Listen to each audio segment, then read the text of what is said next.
Mais que se passe-t-il après l'ovulation? La phase lutéale, une étape cruciale pour la grossesse. Bonjour et bienvenue dans cette nouvelle vidéo sur le cycle menstruel. Je suis Frédérique, diététicienne psychonutritionniste spécialisée en fertilité du couple. Aujourd'hui, nous allons parler de la phase lutéale, connue pour être la dernière étape du cycle menstruel et qui vient directement après l'ovulation. Pour rappel, le cycle menstruel est composé de 4 phases majeures. Tout d'abord, le cycle commence par les menstruations, les saignements marquent donc le début d'un nouveau cycle. Ensuite, on entre dans la phase folliculaire qui est une étape préovulatoire. C'est le moment de la maturation de vos follicules qui grossissent sous l'effet d'une hormone, les œstrogènes, jusqu'à ce qu'il y en ait un qui prenne la dominance et qui soit ovulé. Alors cette période, elle peut être plus ou moins longue et c'est elle qui va déterminer la durée de votre cycle. Cette durée varie en fonction de nombreux facteurs. N'avez-vous pas remarqué par exemple que vos cycles étaient plus longs quand vous êtes stressé ou fatigué, quand vous avez aussi un changement dans votre vie? Votre cycle, il est très sensible à votre environnement et il peut vite en être impacté. Et c'est généralement avant l'ovulation que l'impact va se ressentir. L'ovulation, c'est donc la 3e phase du cycle menstruel et elle, par contre, elle est assez courte. Une fois prêt, votre ovule, il est expulsé de son follicule et il est aspiré par la trompe de Fallope avec un unique objectif, celui d'être fécondé. Puis arrive la 4e et dernière étape du cycle qui est la phase lutéale, donc après l'ovulation cette fois-ci. Je fais un focus aujourd'hui sur cette étape post-ovulatoire car il est indispensable quand on est en projet de conception de savoir l'analyser et de la comprendre. En effet, elle peut vous donner énormément d'indicateurs sur votre équilibre hormonal, sur la qualité de votre ovulation aussi, sur la présence d'un terrain inflammatoire éventuel et elle peut encore mettre en évidence un risque de fausse couche. Décryptons alors tout de suite ce qui caractérise cette phase lutéale. Donc on vient de le dire, la phase lutéale commence après l'ovulation. L'ovule qui est libéré de sa poche, de son petit follicule, va se déplacer dans la trompe de Fallope en attendant d'être fécondé. Mais le follicule vide, lui, il n'est pas en reste car il a une vraie mission. Il va devenir un corps jaune très important pour la suite des événements. Il en est même l'acteur principal, l'acteur majeur de la phase lutéale. Pourquoi? Parce que ce corps jaune va déclencher la production de progestérone, l'hormone progestative qui est indispensable à la nidation de l'embryon. Et cette progestérone, elle doit donc être d'une durée et d'une quantité suffisante pour pouvoir maintenir la nidation et éviter ainsi les fausses couches. Elle va modifier l'endomètre qui est la paroi utérine et elle va l'enrichir de nombreux vaisseaux sanguins en créant ainsi un terrain nourricier qui est propice à l'implantation et au développement de l'embryon. Alors, la première question que vous devez vous poser est la suivante. Quelle est la durée de votre phase lutéale? En fertilité, elle doit être comprise entre 11 et 16 jours. Elle commence bien après l'ovulation et elle se termine la veille du premier jour de vos règles.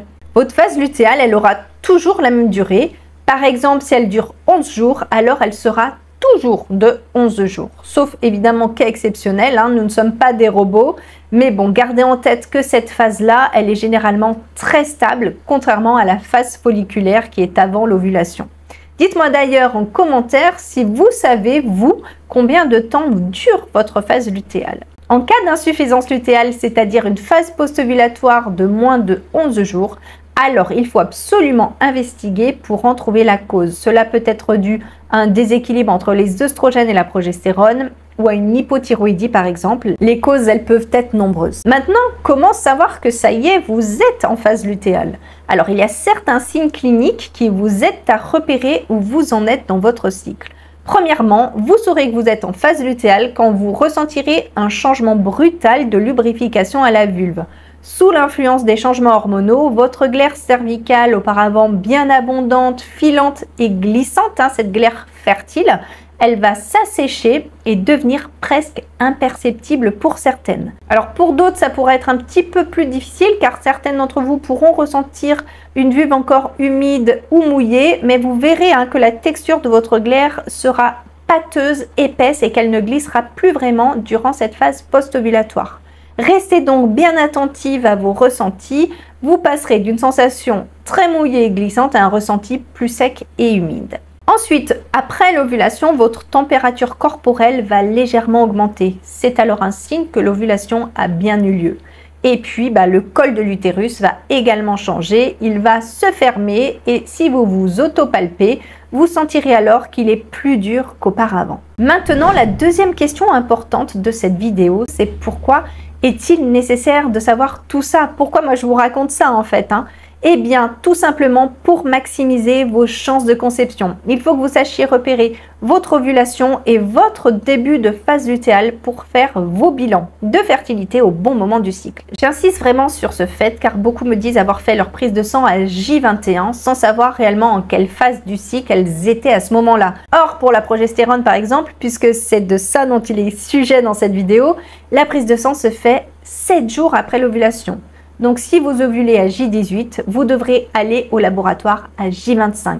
Je vous vois là tout de suite écarquiller des yeux, alors on va immédiatement démonter les fausses croyances qui nous ont été enseignées. Alors non, nous n'ovulons pas toutes à J14. Un bilan à J21 pour toutes les femmes, c'est clairement du grand n'importe quoi. Ça me fait penser à une patiente qui avait fait doser sa progestérone sur prescription de son médecin. Elle avait fait faire son prélèvement le lendemain de son rendez-vous médical sans prêter attention à son cycle. Et son taux de progestérone était carrément dans les chaussettes. Elle est arrivée vers moi, mais alors je vous raconte même pas, complètement dévastée. Elle avait lu sur internet qu'elle ne pourrait pas garder son bébé avec une progestérone aussi basse si elle tombait enceinte. En investiguant donc sur la date de sa prise de sang, on a réalisé qu'elle était en phase folliculaire, donc avant l'ovulation. À ce moment-là du cycle, eh bien la progestérone, elle est normalement relativement basse. Et donc, ça voulait dire quoi? Qu'elle n'avait pas ovulé et que pour cette phase du cycle, en tout cas, sa progestérone était tout à fait normale. Vous voyez donc que faire vos dosages au bon moment, c'est fondamental. Ça vous évitera bien des frayeurs, mais aussi une grande perte de temps. Alors, apprenez à observer vos cycles le plus rapidement possible, surtout avec les méthodes d'observation du cycle comme la méthode Billings ou encore la symptothermie. Vous disposerez d'un outil précieux pour calculer précisément votre phase lutéale. Voilà mesdames, j'espère que cette vidéo vous aura plu, qu'elle vous aura donné des compléments d'information. Moi je vous retrouve très bientôt pour de nouvelles vidéos. N'hésitez pas à vous abonner à ma chaîne, à mettre un petit pouce bleu, ça fait toujours plaisir. Prenez bien soin de votre fertilité. Bye!